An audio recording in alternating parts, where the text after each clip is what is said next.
In erudition's calculations, the end of the saga is simply a comment awaiting deletion.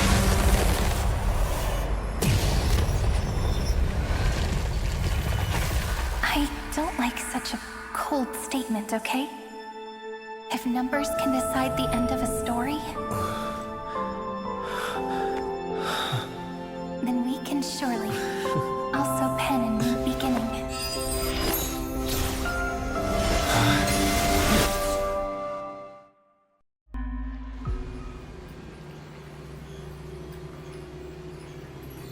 Screwy, what do you think? If your hypothesis of Lygus' identity is true, then even if we remove the restrictions of the Ultimate Protocol, the chances of us defeating him in a head-on battle will still remain lower than the acceptable threshold. Therefore, victory will still hinge upon Mr. Trailblazer and Miss Cyrene. Go on. Maybe we're thinking about the same thing. Lygus' cognition resides in the exomyth. He is both an instigator within the experiment and the observer outside of it. Logic. His inspiration circuit can simultaneously process the different time flows in and out of that world.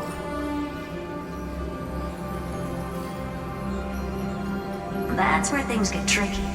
He simultaneously exists in two different timelines, where the internal clocks are wildly different. That old Intellitron's neurons have completely gotten used to that over this prolonged experiment. And that's why he holds home field advantage. You and I should be able to manage that too, if given more time. Unfortunately, there's no if, and we don't have more time.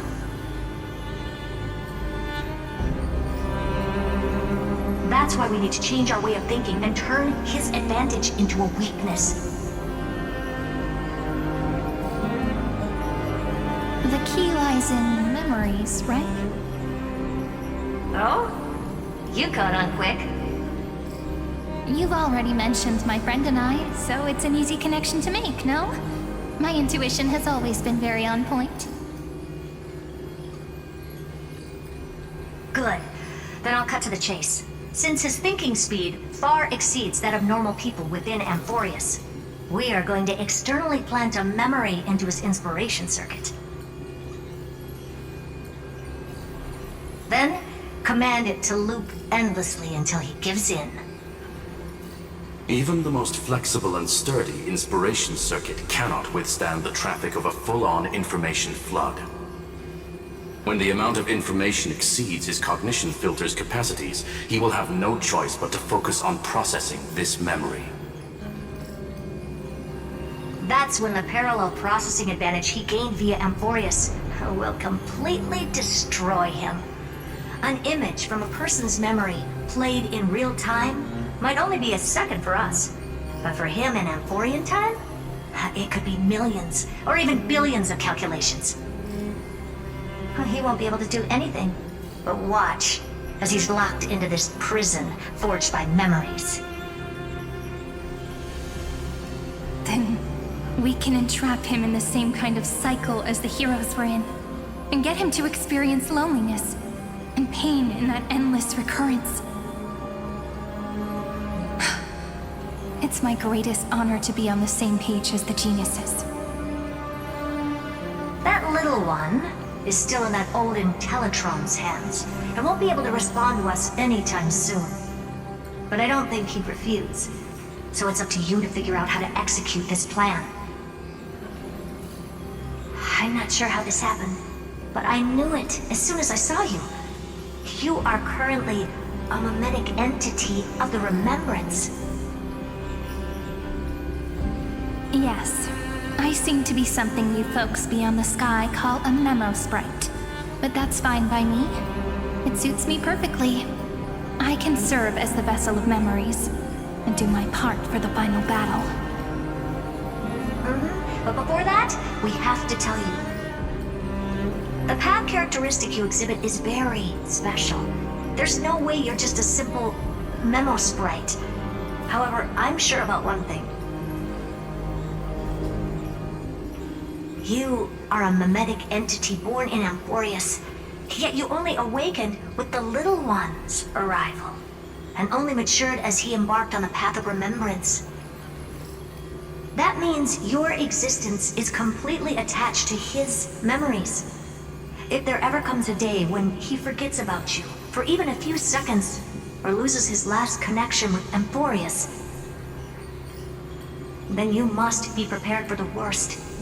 You will disappear in the memory zone, utterly gone, without even a single line of data to remember you by.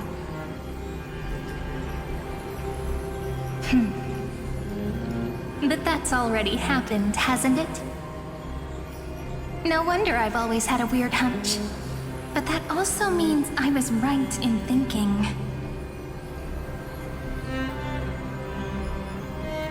As long as my friend and I are together, we can do anything.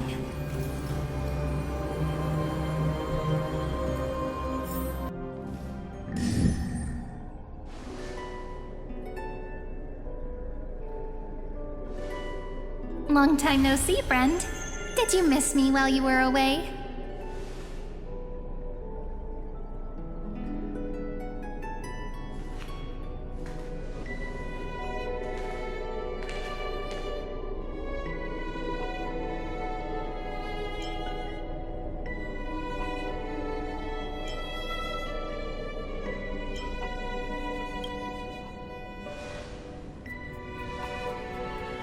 Same here.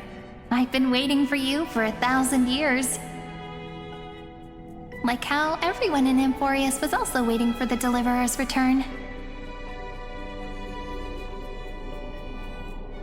You probably already knew about the genius's plans for that memory.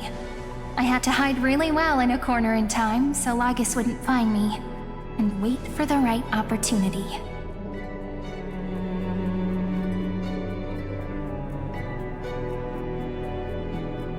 Which is now.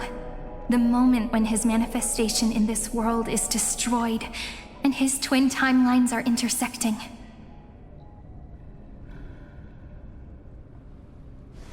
I'm sorry for keeping this a secret from you all this time. I'll tell you the entire, unedited story of this millennium as an apology after this is all over. But for now, let's join hands and complete the final step with the power of the remembrance.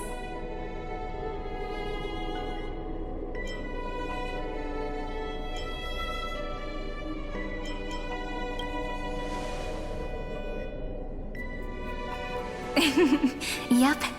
By the way, speaking of joining hands,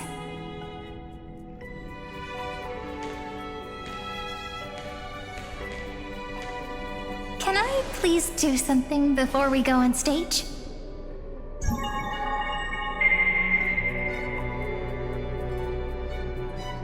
Remember the joke we made back at the Grove? Look! Aren't my hands pretty now? What a fascinating feeling. Like countless memories all swelling up at once. What about you? What did you feel when we touched each other?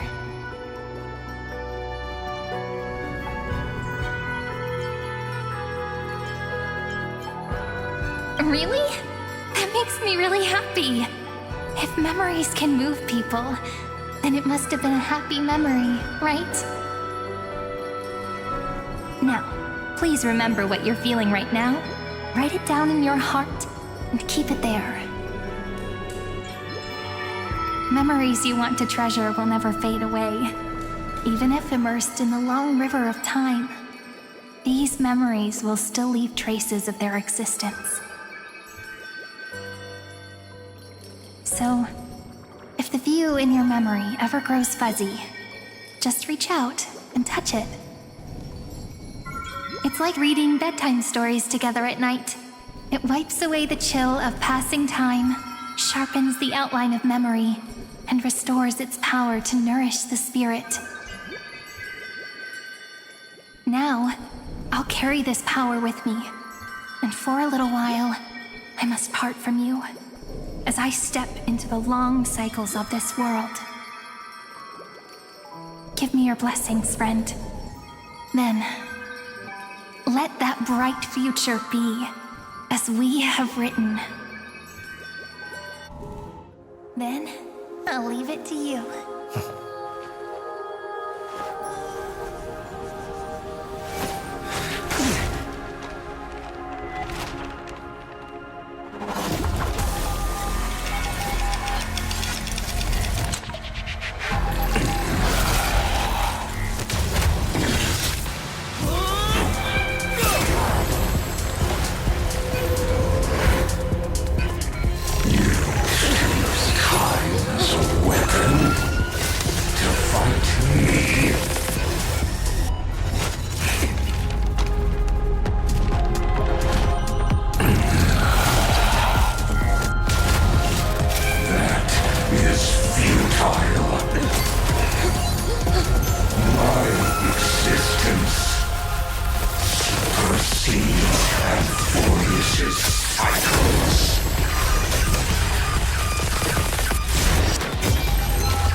All plays are like this.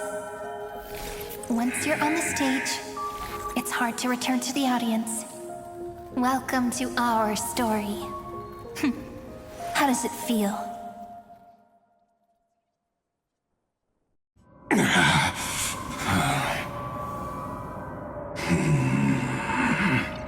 Even the authority of time cannot command the entire scepter, nor can it plunge the Amphorian extrapolation into a loop. If this was no system malfunction, then was I implanted with a mimetic entity of the remembrance? You guessed it right away. As expected from someone people call the first genius. I'm gonna keep doing what I just did if you don't stop, you know? My friend and I won't allow you to leave this memory, no matter what happens. Which means you are now trapped, Lord Xandar. An elegant idea, and an exquisite execution. Regrettably, it is you who are restrained by time, not me. Know that patience is my greatest weapon. Waiting and victory are the same for me. You will crumble before I do in this moment stretched out to an eternity, just like Kozlana will. Yet all I need to do is to wait, as yet another futile bug falls down the cliff and into the bottomless abyss. Now I'm a pink bug? My looks are seriously changing all the time. But you're not wrong. We're definitely not gonna solve the problem if we just put you in another prison. So that's why we never wanted to do that in the first place.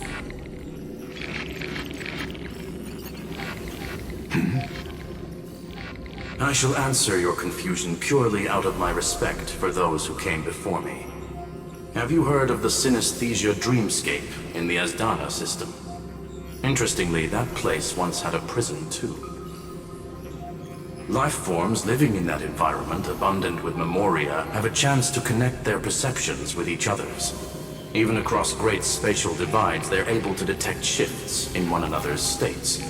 I call this phenomenon memory zone entanglement. In Asdana, people made use of that phenomenon to build a nation within a dream. After adding in the catalysts of harmony and remembrance, that is. Is that how you walked into my prison cell, using those same principles. I would much rather call this location our negotiation table, Lord Xandar. Nonetheless, your hypothesis is correct. We happen to have an ally skilled in tuning, while the Trailblazer and Miss Cyrene both have an astonishing amount of resolve, which I'm sure you can testify to. I am also sure that with the support of such a resolute memo sprite, our conversation can last for a long, long time. I'm the best at listening to stories, you know? I'll leave the exciting clash of the erudition to you two geniuses. A brainstorm? I like it. And it's 2 against 1? Well, I like it even more. Let's talk, Xandar. Take a guess. How much do you reckon we can dig out of your brain before the next second? And how many ways can we find to deal with you? Besides, in your current predicament, there's no way you can take our trump card away.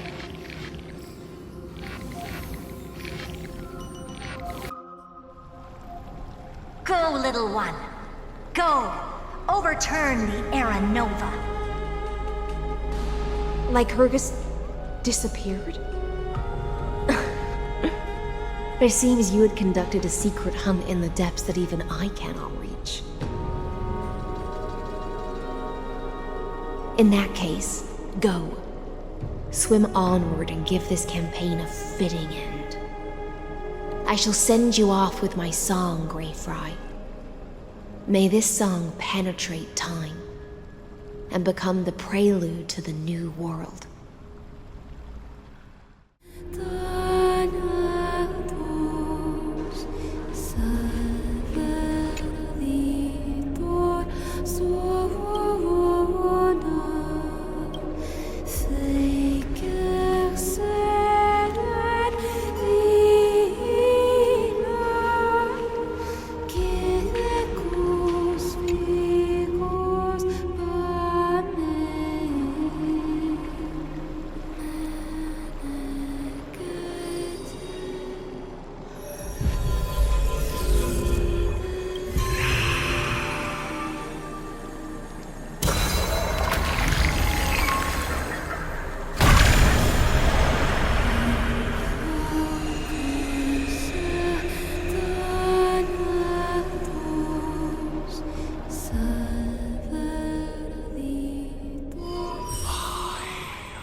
Dux Gladiorum, you have completed your duty. A new dawn is about to rise. Why not swim towards it?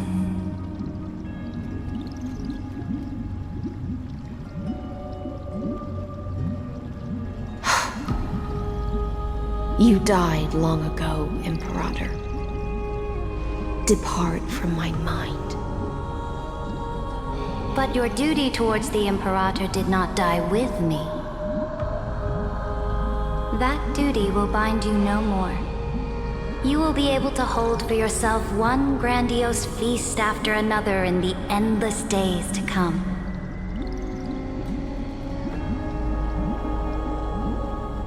So go. Go and swim towards that ocean beyond the sky with the Deliverer.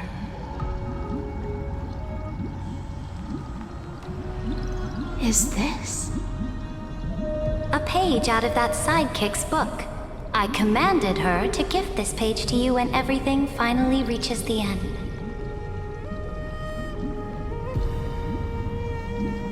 What's on this page? Memories. Lifelike memories. That sidekick found me after the bloody feast 1,000 years ago and showed me her diary.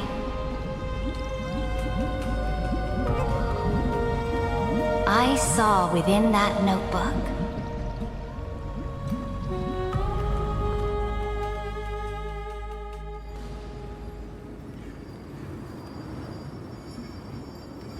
Is this that deliverer's experience?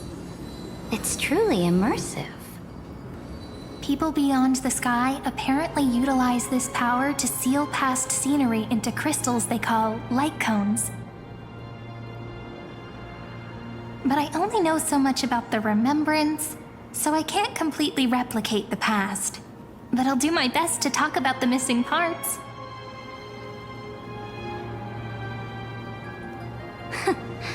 I'm all ears. Go on then. Do your best. But if your chatter gets too boring, or if I deem it offensive, then law will become forever beyond your reach. Got it. I'm sure you'll find this to your liking. After all, it's human nature to want to embark on a journey into the unknown.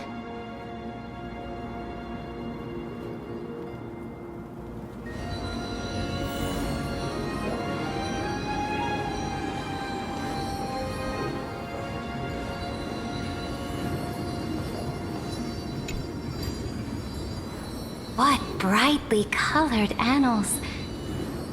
The journey of the Deliverer's conquest. Let me partake in it. Is this a fortress in the sky? This is the first step of my friend's journey among the starry seas. This place is called the Herta Space Station. Just think of it as a supersized grove of Epiphany. Oh, so it's the territory of that witch. She and another Antikytherian lent me a helping hand back at the banquet. Look, over there. Looks like he's talking to Madame Herta in his memory.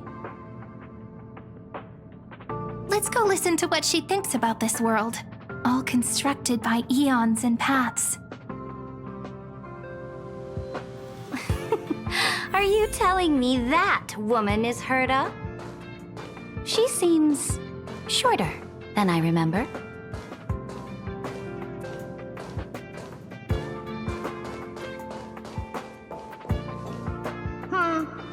Pretty nice space station, huh? But just wait. After a couple more stops on the Astral Express, you'll see sights that'll make this place look ordinary. Oh, the cosmos is so vast that the unknowns far outnumber the knowns. But none of them will end up being anything amazing. The farther you go, the more you'll understand what I mean. So do your best with the nameless. Break a leg! And remember to send an update or two to Asta when you've got some downtime.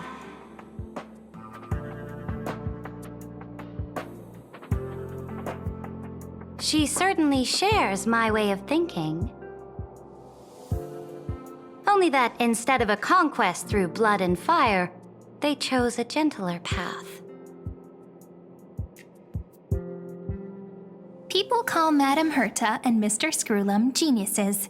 Apparently, only the smartest people in the cosmos can receive the blessings of Nous, Emporius' true creator.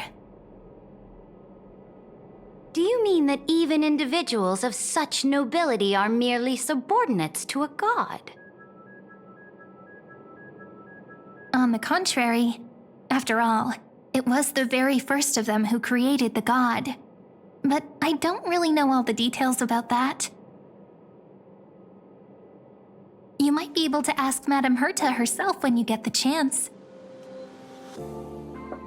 Let's go check out some other worlds next, shall we?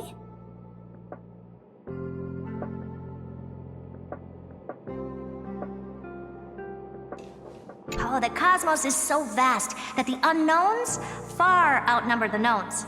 But none of them will end up being anything amazing. The farther you go, the more you'll understand what I mean.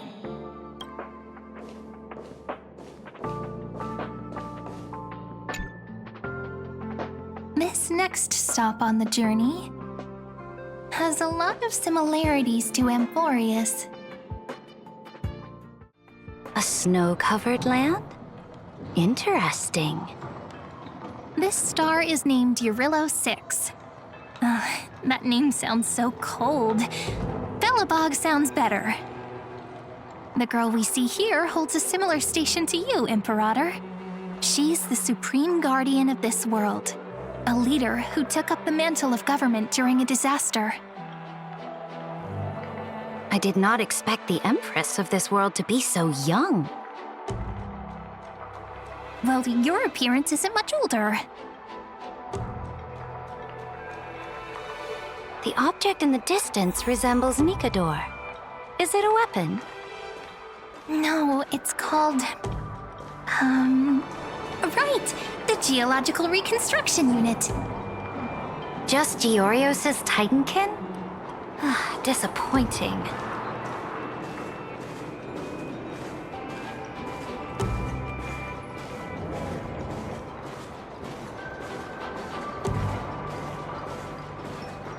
It's all thanks to you that we survived the crisis. The collaboration with the IPC is both an opportunity and a challenge. Nonetheless, it's an important step in our journey back into the universe. This world was sealed beneath its sky just like Amphorius was, and they only managed to reconnect with the stars when the Nameless arrived. That IPC she spoke of, is it a more powerful organization? Yes, the IPC conquered many worlds through trade, and opened up a vast territory that way. There are many such powerful alliances beyond Amphorius, and they all walk on roads different from the destruction. Coming back to the Supreme Guardian and her Belobog, didn't they find a peaceful way to enter the interstellar community?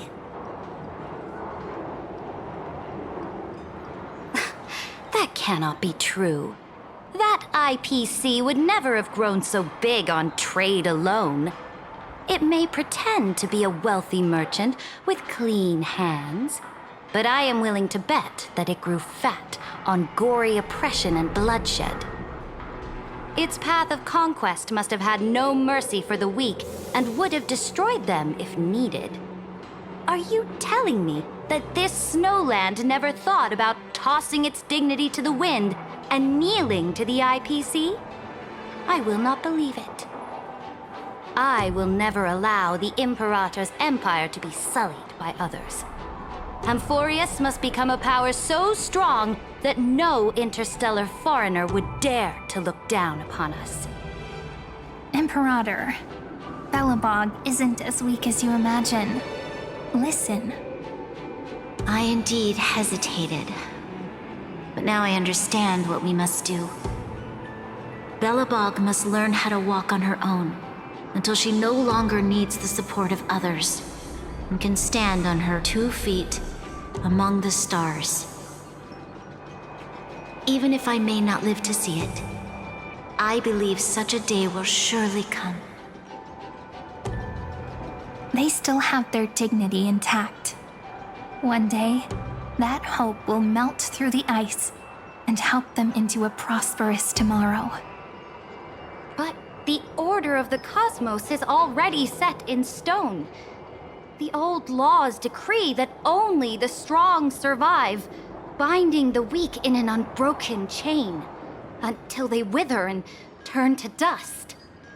Unless they embrace the power of the destruction. Amphorius must shatter the old law and become the new order among the stars. Speaking of the Order, another one of my friend's companions may be able to enlighten you further on that. Let's go to the next page. Such opulence does indeed evoke astonishment. This world is called Penacony, an eternal city built upon a land of dreams. It's also my friend's previous stop, where they went through a risky but exciting adventure.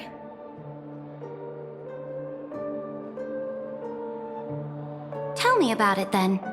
That man standing afar has wings on his head.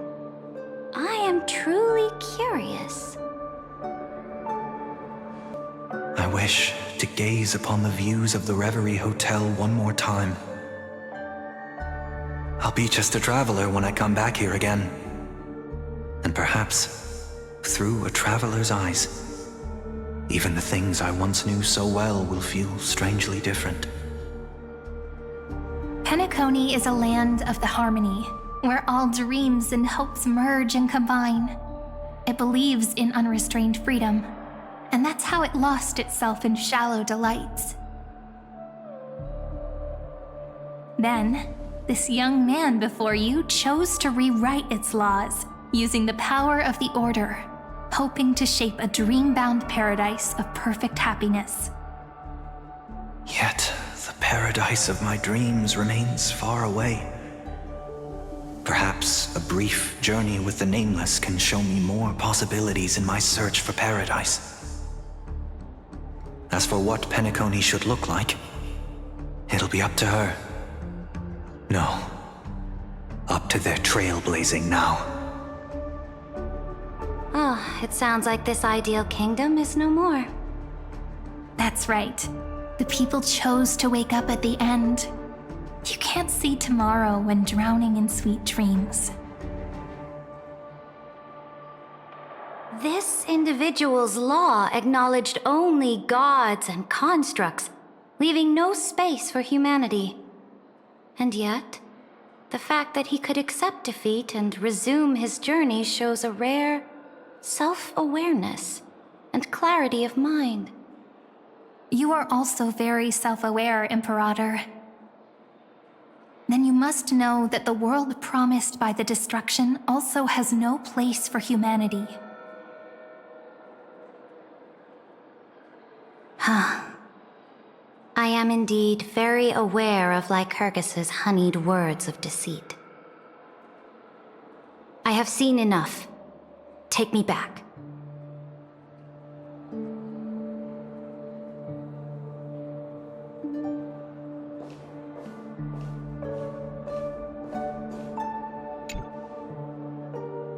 Then let's wrap up this trip down memory lane with one last scene. This absolute wonder. Isn't it pretty?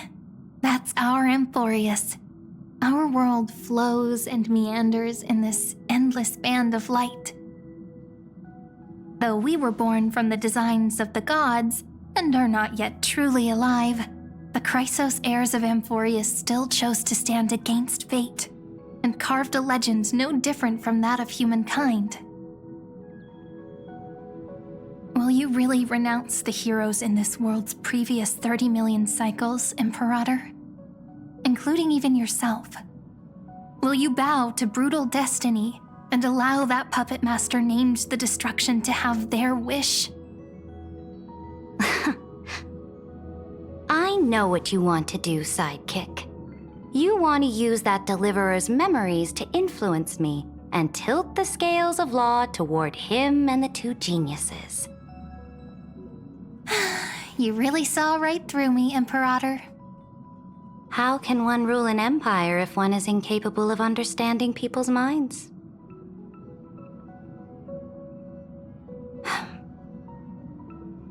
I have decided on Law's final destination. However, before I move my next chess piece, before we go on, tell me this, sidekick. Throughout his Trailblaze, was there ever a memory of the ocean?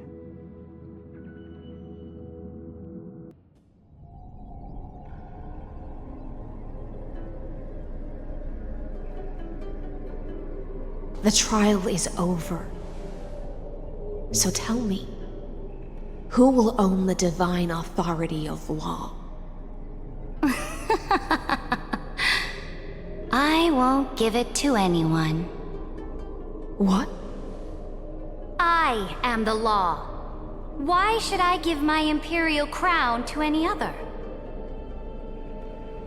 Both the Deliverer and the Theoros came from beyond the sky. They have no right to interfere with the lands I conquered with my own 2 hands. The law of Amphorius shall be determined by Amphorius's master. What exactly did you see in the trial? Everything. I saw everything regarding the rules of this world's operation. I saw the laws of extrapolation that Theoros spoke of. I saw the ultimate protocol. As long as I offer a sacrifice of equal weight, I can rewrite the laws of this world according to my will. I can turn good into evil, ugliness into beauty, and weakness into strength. Fate gave me a very fair deal. 1 rule change for the life of 1 demigod. What are you planning to do? You can't guess? We can conquer the stars without relying on any power from beyond the sky. We just need to make some reasonable sacrifices. Your ambitions have already made so many people give up their lives for the law. And you're still not done? I am determined for Amphorius to stand on her own 2 feet among the stars. You are beyond reason. You think such a simple and hypocritical statement can justify your atrocities.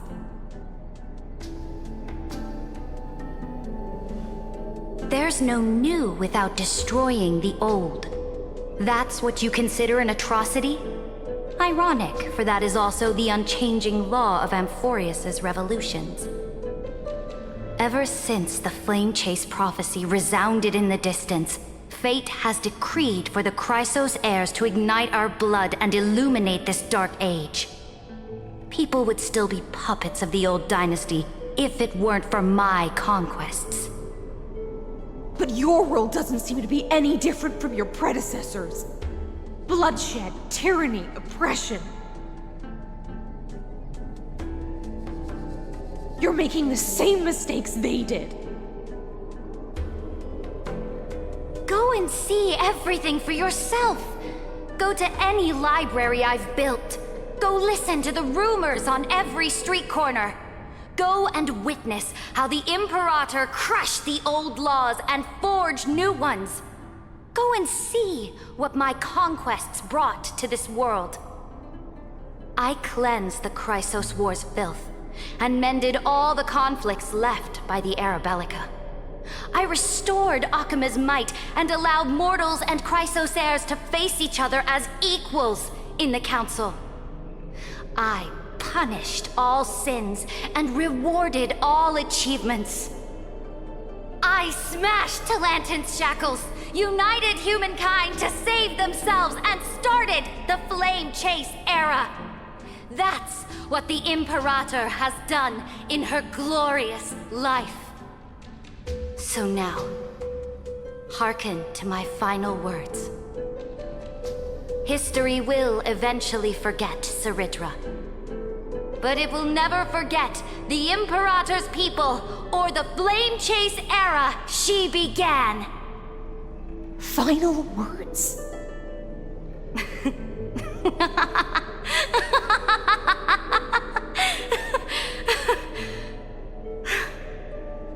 Amphorius is about to be destroyed. There's no time left for pointless debates. There is only one law I want to overturn to aid the final battle of deliverance. So I will only offer the life of 1 demigod. In the name of the Imperator, I command you one last time, Helectra. Either sacrifice yourself for conquest, or pierce this tyrant's chest with your sword. Thus, the Imperator concluded her final speech. At the end of her life, at the last moment before she stepped onto the altar, She gave her most loyal subject the choice to decide fate, just as she promised her compatriots before her very first campaign. My blood flows in you now. Heroic compatriots, follow me, and we'll seize fate's reins! The Imperator fell. Some say that the Dux Gladiorum turned traitor and killed her liege. Some say that she imprisoned the tyrant in a shallow pond of water, then left.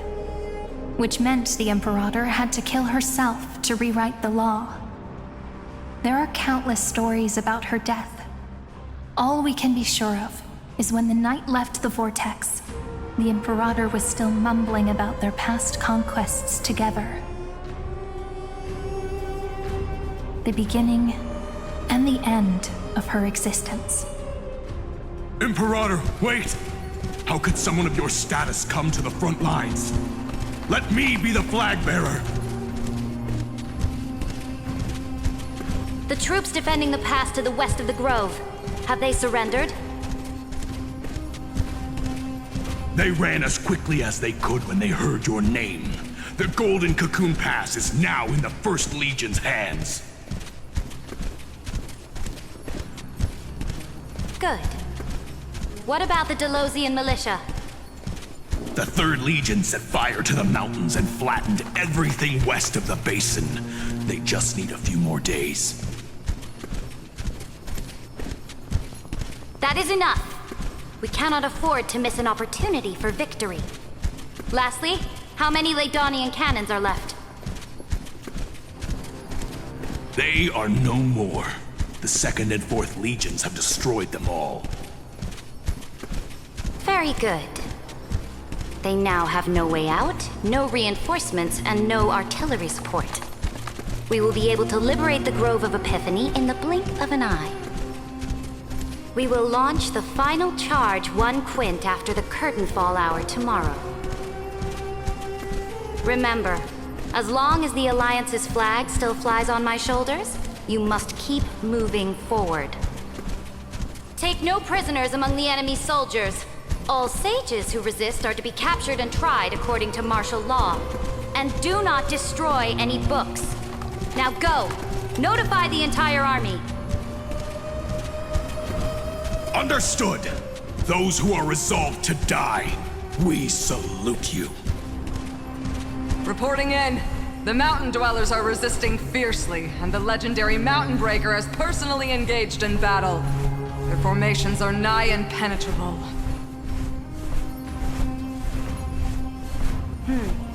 Then cease our frontal assault. Send scouts to all legions and tell them to retreat into the Tritos Plains before the parting hour. What? Are you planning to surrender? It's a strategic change of plans. The seismic walking dragon is enough for that battlefield. Walking dragon? You mean that stupid beast, Terravox? What can they even do? Stupid? No. They are the wisest of all of Georios' creations. Only they can perceive the currents of time. Let them deal with their earthly brethren. We will advance and take the lead in defeating what remains of our enemy. I will deliver the most fiery retribution for the humiliation they dealt us, and crown myself with a god-slaying wreath. Understood. I'll see to it. Those who are resolved to die, we salute you. The Temple of the Three Fates sent a letter, Imperator. They refused to surrender, and said this letter is their last warning to us. Tell the commanding officers not to launch any attacks unless they receive the Imperator's handwritten approval. Disobedience will be punished by death. What are you doing? The priests of the Three Fates aren't soldiers, but politicians. Do not mistakenly believe they don't have a plan. These dying pests will wring out every idea from their brains, all for short-sighted gain. They are much shrewder than we are. I am inferior to them in that regard. They also have the prophecy to wield as a weapon, something I am not blessed with. Launching an unplanned attack will only disadvantage us, as all of Emporius will judge our actions. Which means I will be heading to the battlefield myself, just as I have always done. This time, however, I will go alone. I will conduct secret negotiations to ensure fate is on our side. Understood. The legions will make their preparations. Those who are resolved to die, we salute you. Why are we not allowed to march out with the army, Imperator? This will be a long voyage with no return. Those of you who bear the prophecy cannot come with me. Why are you personally leading this battle if it's doomed to fail? The Flame Chase journey cannot be without a leader. That is correct. The Empire will be without a head when the Imperator falls. But remember, as long as you seize the right opportunities, even a chaotic game will remain winnable. My departure will create a long staircase for you. You will understand what I mean when news of my death reaches your ears. Saridra, is our journey about to be over? Destroy the old laws and forge new ones. My conquest has reached its limits within the borders of Amphorius. Since the prophecy already decreed that the Imperator would never conquer the stars as she wished, I will bow out here and try no more. More Chrysosaurs bearing divine authority will be born, and many more heroes will arise. Will they demand peace or war? Will they resist tyranny, or become the next Imperator? I do not care. The children of the future will decide for themselves. Do not mourn for me. Anyone can kill the Imperator, but the only one who can truly destroy her is Saridra. At the end, I faithfully recorded the most important battles in the Imperator's life. Her conquest was about to be completed at this point in the story. However, for some reason, a memory suddenly entered my mind just as I was about to put down my pen. It was a journey on a fantastical train. I had the honor of having a heart-to-heart conversation with the Imperator under the stars, and I asked her this question at the end of that discussion. How do you want history to remember you? As a hero who gave up her life for the Flame Chase? Or as a tyrant? She answered so quickly, as if she had made up her mind long ago. I would rather be forgotten than be defined.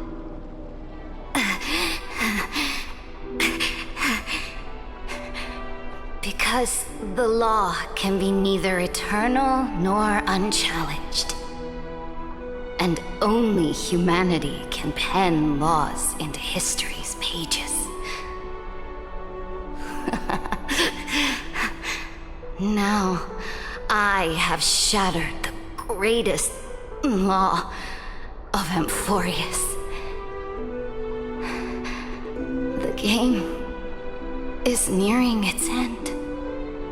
Dux Gladiorum. Even though you killed the Imperator in the previous 30 million cycles, this time you finally found your own law. Then High Sealants. Electra.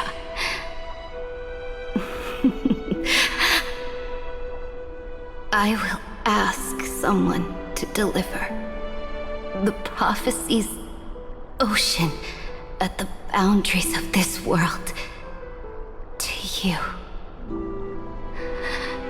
Will you choose to swim into that ocean? I do not care. Do not care.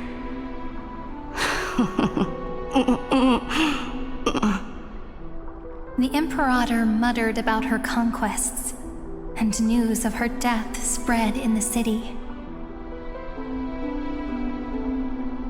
Freedom! Liberty! The tyrant is dead! Go! Shout this news in the streets! My people! My fellow elders! Do not panic. Stand your ground. That usurper has paid for her ambition with her life. People once cheered for my ascension. And now they cheer for my fall. No matter. I am fond of applause.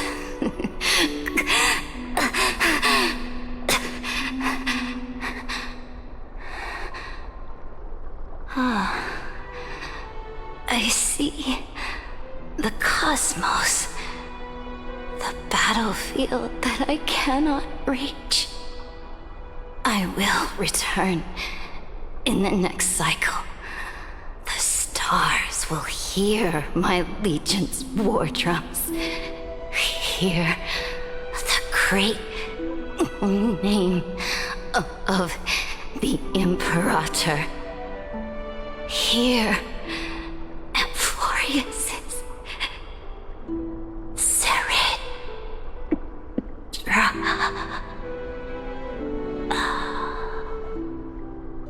To this day, we do not know which rule the Imperator overwrote at the cost of her life. Perhaps the truth will only be revealed at the moment of checkmate, just like every chess game she ever played. We only know her death inflamed Akama. On one side of the city, those who defended liberty toppled her statues to the ground. On the other side, her supporters put themselves between the masses and her monuments, declaring loudly that the Sovereign is still among the people. It is said that golden blood congealed into the same letters everywhere they fought. It was the name borne by Akama's first and final sovereign, the Imperator Saridra. But the one who bore that name did not see any of this. Her gaze was cast far away, and the sound of tides in her ears drowned out the people's cries. What was the Imperator thinking about in that prophesized ocean at the boundaries of this world? In that shallow puddle of stagnant water? Was she reminiscing about her past conquests? Or repenting for the millions killed for the flame chase? It was neither. The Imperator only saw how the surface of the water gleamed like that crude chessboard, dissected by light and shadow in the afternoon when her teacher played against her for the first time. Look at this chessboard. What do the pieces look like? They are strangely beautiful.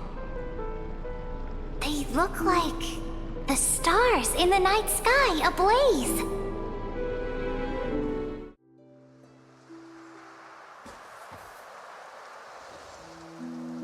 From that page emerged an ocean so vast, so pure, not a single trace of corruption. Is this Saridra? Electra, my subject. Ever since you walked out of the tainted ocean and pledged yourself to me, I have seen the abyss in your eyes and the emptiness in your heart. That was why I promised you a new ocean, where the Imperator's ambitions would serve as the currents, and loyalty would be its light. Electra, my subject. You have done your duty as my blade. The prophecy has now made its final decree on the road I intend to walk. My conquest is doomed to never reach the stars. But the Imperator never makes empty promises. So take this memory, this ocean, beyond the sky, as witnessed by the Deliverer. This is the final gift that the Imperator can leave for her subject.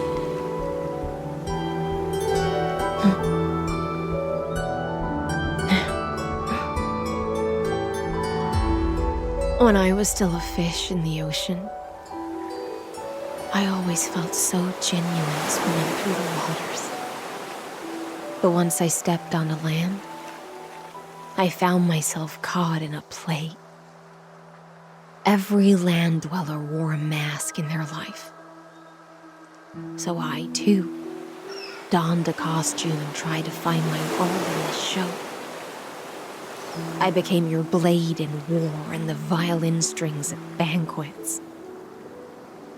Do you still not get it? I do not long for the oceanic depths of my homeland. Nor do I crave the swelling seas beyond the sky. Perhaps even I don't know what I want. I still don't know where I should swim to even at the end. But I know one thing right now. A fish is simply a fish. And she can never leave the ocean she's in. But whether under the ocean or on land, we two prisoners who can never escape this cave can still look outside the cave and see the stars.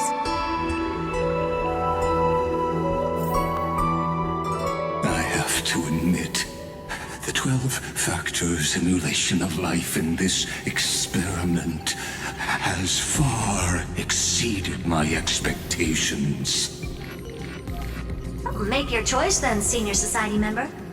Do you want to keep walking down the wrong path and be remembered for your incorrect conclusions?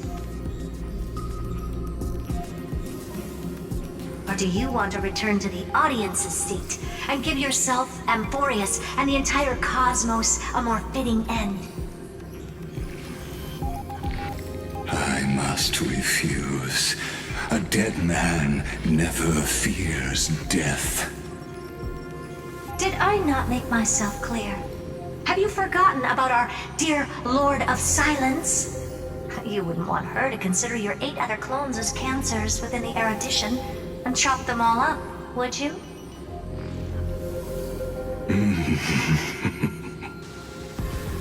Your logical deductions are vastly different from mine. Therefore, allow me to provide one more academic recommendation.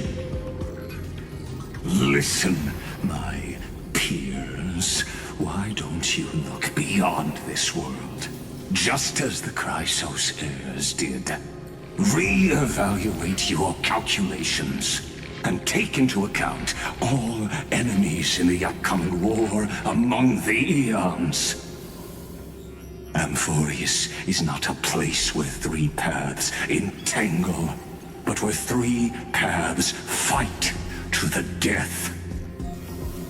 You used Memoria to resist me, but did you not consider the possibility that the remembrance and their children might have taken this opportunity to join the fray as well.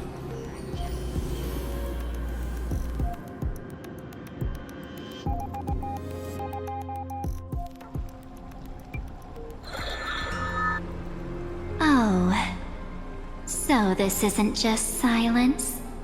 It's the answer. What was the last thing he said to you before you parted the waters at the Scale Gorge waterscape? A tricky question, but one with a simple answer. He didn't say anything back then, right?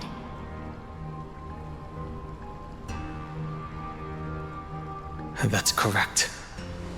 And now I'm sure. You are not March 7th.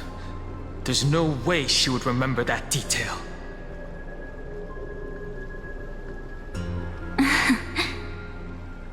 I'll only warn you once. Leave her body. Now. How impulsive. That's not like you at all. Why don't you calm down and think about another possibility? I didn't take over March 7th's body. Rather, it's March 7th who regained my memories.